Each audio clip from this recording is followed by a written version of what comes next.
Sorry, it's been a while, but I've been busy, as you're about to see. So what we're going to be doing is we're going to be starting a chain of command sort of campaign thing. Yep. Not exactly one of the pint-sized campaigns, more sort of a homebrew affair set in North Africa, which will be starting in a week or two, depending on when we can get Ryan down. Yeah. We'll be looking at the British versus the Deutsche Afrika Corps to start off.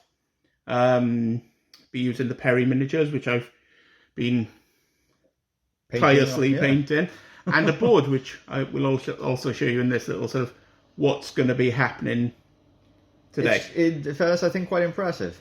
Yeah. I hope you agree. It's really, he's taken the board's kind of halfway done because we're aiming to have an 8x6. Yeah. And we've got a 6x4 at the moment. So it's getting there. But, you know, job, real world. Yeah. Money and painting time. So what we're going to do is enough of our ugly mugs. We'll show you some of the miniatures, show you the board, and talk a little bit through about what we're going to do for the campaign. Yes. Okay, so here we have the miniatures that have been painted so far. They consist of a British 8th Army platoon, lurking down here, and a German Deutsche Afrika Corps platoon, lurking there with some support. I've got some more stuff to paint, but this is what I've done so far. Some. We thought we'd show you. We'll be building up to doing a big chain of command game. I refuse to say the abbreviated version of it. Yeah. Because YouTube may just remove me from. I'll probably not stop giggling. So and Kerry will. We've already had about 30 minutes of trying to get as many innuendos out of the way as possible before talking on camera. But I've got another platoon for each of them to expand it. Yep. It's my birthday yesterday, so Kerry there bought me a ton of Perry Americans as well, so we can maybe expand it into Tunisia. That'd be fun. And at some point I may get Italians, just because it will be funny starting it earlier and having them retreat halfway across Africa. Over halfway, yeah, pretty much, yeah, all the way. So that may be a fun start. We'll do a prequel campaign, which is running away across most of Egypt and and 3/4 of Libya. Yeah. So, but we're starting this campaign in March 41, I think, after the Deutsche Afrika Corps have arrived. So have a little brief look at what miniatures we're going to have. Let's have a look at the British first. Sure. So here we have, managed to get it all in, we have the British platoon. The British platoon has, kicked the tripod, 3 infantry sections with 6-man rifle teams, 3-man Bren teams and junior leaders. They have 2 senior officers. One with a pistol, Webley revolver, one with a Thompson, a 2-inch mortar, because the British Army be damned if it'll go metric, which is really weird because the American Army is metric. Yeah, so... but no, the head hurts. Yeah. Because the American one has a 60mm mortar. But why?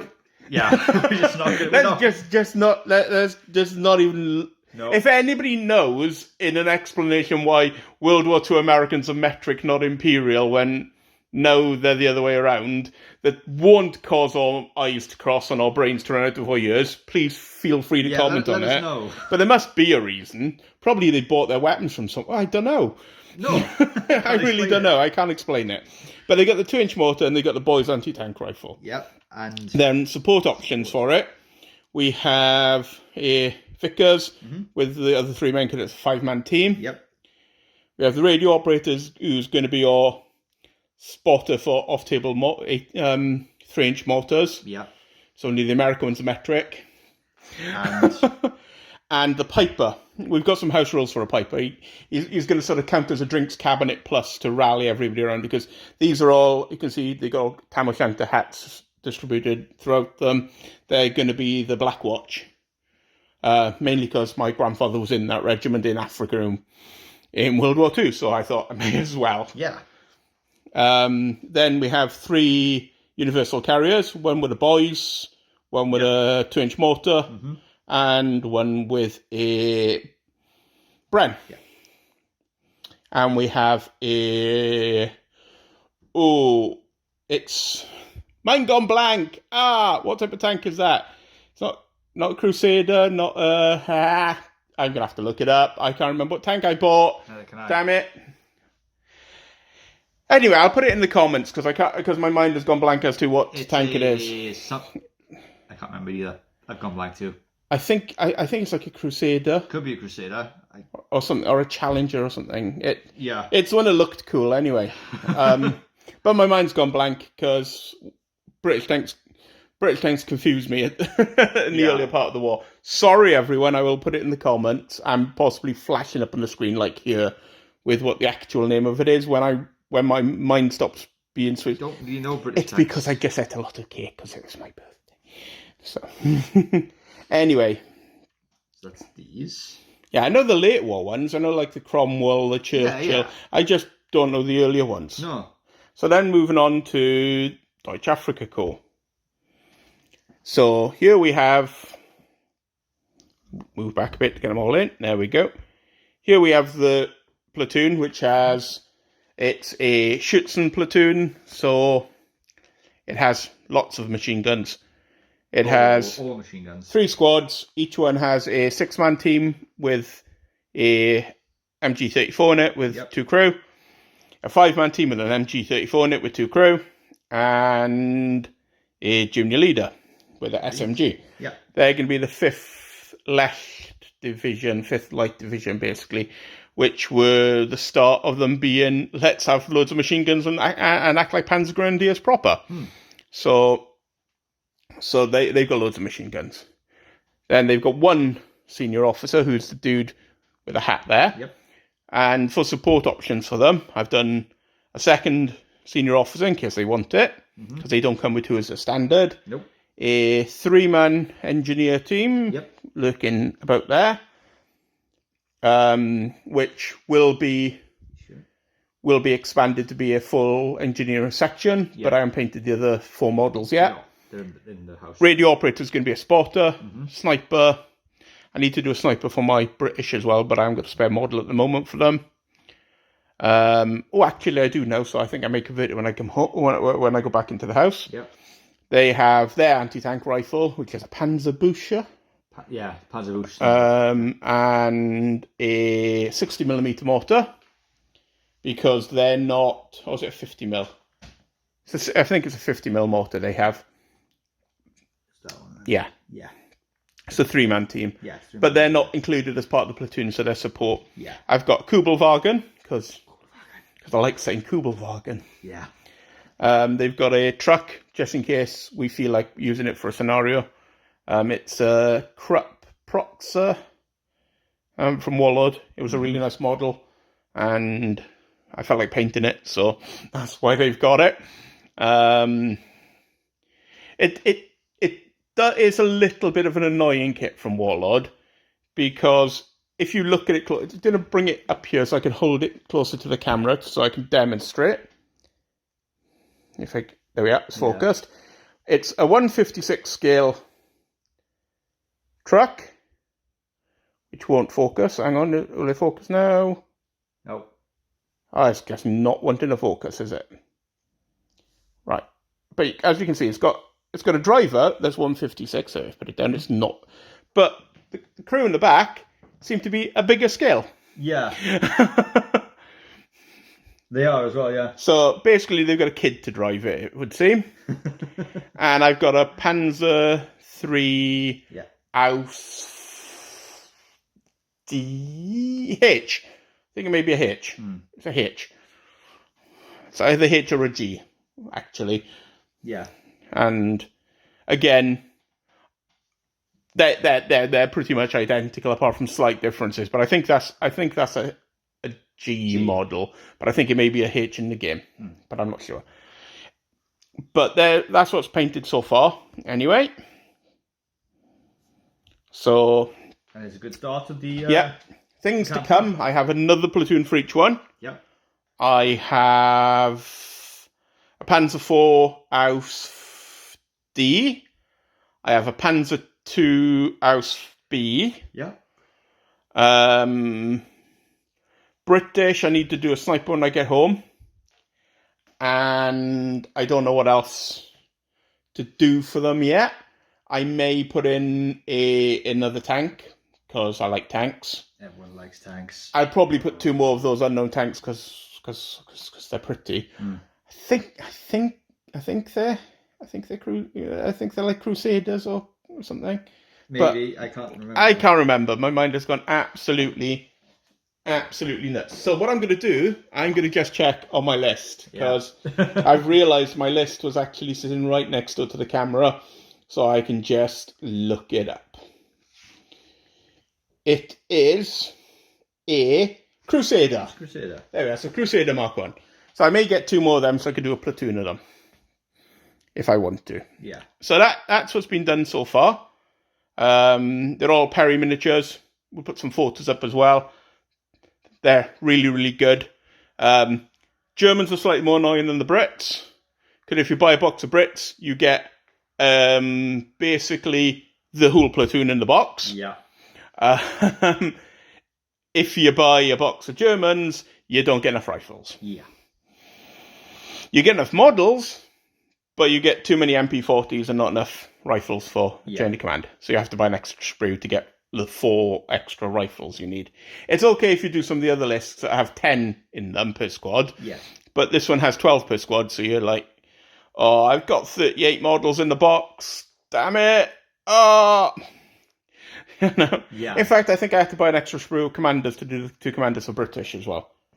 But I suppose you could use the comms as a second commander if you wanted. But they're quite good buys. I strongly recommend them. I think the American box is better because they've changed the format and you get more options. So I'll show you the table. Or less options as the case may be, depending on what's actually in the squads. Yeah. So yeah, they put all the in these 2 the fancy weapons like the boys are on the infantry sprue. So you get 3 boys anti-tank rifles put in it, and you only need 1. Yeah. Whereas the weapons like the 30 cals and the bazookas are on the command frame in the Americans, so they can do more of what you need for the squad. Yeah. Which is quite cool. May do an unboxing of them, because they're still in the box. So we'll have a look at the board, and then we'll talk a little bit about what the campaign's going to be. So here we have our table all set up for the first battle. Yeah. Where to begin with what stuff we've used? All the hills and that sort of features you see, I made myself. So I've got... including this. Pieces like this. I made myself. Water feature. Yeah. I made. These are made out of basically the same as I made the hills, plus some cake decorations, which are perfect. Most of the hills are made out of polystyrene, and the modelling compound from Geek Gaming. And some grout. And grout. Yeah. Tip from Luke over at Geek Gaming, that if you mix coloured grout in with your sand, it makes really, really hard and it doesn't peel off when you play in games. So all these are, I made the trees from armatures from Woodland Scenics, Will Lichen from Geek Gaming. Yep. For a nice North Africa feel. The fields are basically the Flames of War ones. But they do all the fences are Renedra. Yep. All the buildings I 3D printed. Fuel dump and the wire I bought in a war game show 10 years ago. God knows who made them. I'm sorry, I can't remember. Same for the barrels in there. And the trees are Pegasus Hobbies. I think they're Pegasus Hobbies. Yeah. Yeah. They're Type A and Type B. Type B are the ones that are just the palms, and the Type A are the ones that are a bit bigger. Mm-hmm. Type B look cooler and are mildly less suicide-inducing to paint. Because, oh my god, were the other ones annoying. Yeah. Because I've got green everywhere. When I say everywhere, I also knocked over the pot and painted the big chunk of my floor green. But I didn't get shouted at because my wife had already spilt paint 4 times previously that week. So I was still basically, 1 for 4. So paint packs, that's what you need to buy. It wouldn't have mattered because I just smacked it with a bloody tree. You can't tip them over. I didn't tip it over, I knocked it flying about 3 feet. There's a lot of green everywhere. Yeah, it was. So this is all set up for the first campaign. We'll talk a little bit more about the briefing for the first campaign when we start the actual game. Campaign proper. But we're setting it just outside El Alghila, which is the furthest point where the British got after Italy retreated across Libya. Yeah. And it's the first major counterattack from Deutsche Afrika Korps. So we're setting this out as a sort of like little outskirts type prelude, and then we'll be moving into clearing some defences, attacking the town, and hopefully building towards a massive game of big chain of command coming up to Battles of El Alamein. Yes. That's the idea. So here's the board. This is what we could be playing on in our first campaign game. I've got some briefings for it. We've limited the support that people have, which is why I haven't got like every option painted, because I've painted what we needed for the first game. Yes. So there's limited options available. So, and as the campaign progresses, we're not really doing it like the pint-sized campaigns. We're doing it more as a narrative thing, because Ryan will be playing and he's never played Chain of Command before. So basically there's a first game to showcase it, where I'll introduce all the rules. Then the first game will be almost flying solo for. We'll start small and then build up, so we introduce more stuff as the campaign goes on. Yeah. So that's kind of what we'll be doing. We'll get back next week or the week after, depending when Ryan's available, with the actual game. Yep. Let us know in the comments whether you prefer having a fixed camera view like this for the game, or whether you prefer a more dynamic camera. Because I've done some jury rigging, and in case you're wondering how we've got like a nice tripod view, it's because I've jury rigged my phone tripod thing onto my actual professional photography tripod. So I've now got a little bit more flexibility. We could even move the tripod arm across the table and do all manner of weird stuff. So we can do a little bit more now. I still haven't got the height to do a perfectly aerial view. So please don't suggest that. But we are getting there, okay? Yeah. But because it's on my camera mount, it is minimum hassle to actually dismount it and do this. So if you need, while I'm talking, we can do a nice pan, pretending it's a drone flying over the battlefield. There we go. I can't remember the roads came from. They were on eBay as well. Yeah, that was ages ago. Those roads. Oh yeah. So there's the battlefield we'd be playing on. Like I said, let us know if you have any preferences for how we do the cameras. Oh, I forgot to mention as well, there's a little 3D printed car which came from a chap on eBay. I will put a link. He's got loads of 3D printed stuff. That's where I bought the Kubelwagen as well. Yeah. So some cool stuff on there. But the rest of my tanks are Perry. Well, the tanks aren't Perry, are they? They're Blitzkrieg. Yeah, I think they're Blitzkrieg. The two today are Blitzkrieg. Some of the other ones are Warlord. But yeah. But I like my tanks. So anyway, look forward to seeing you for the actual campaign. And if you have any preferences as how we do the cameras, give us a shout. Yeah. And see you soon.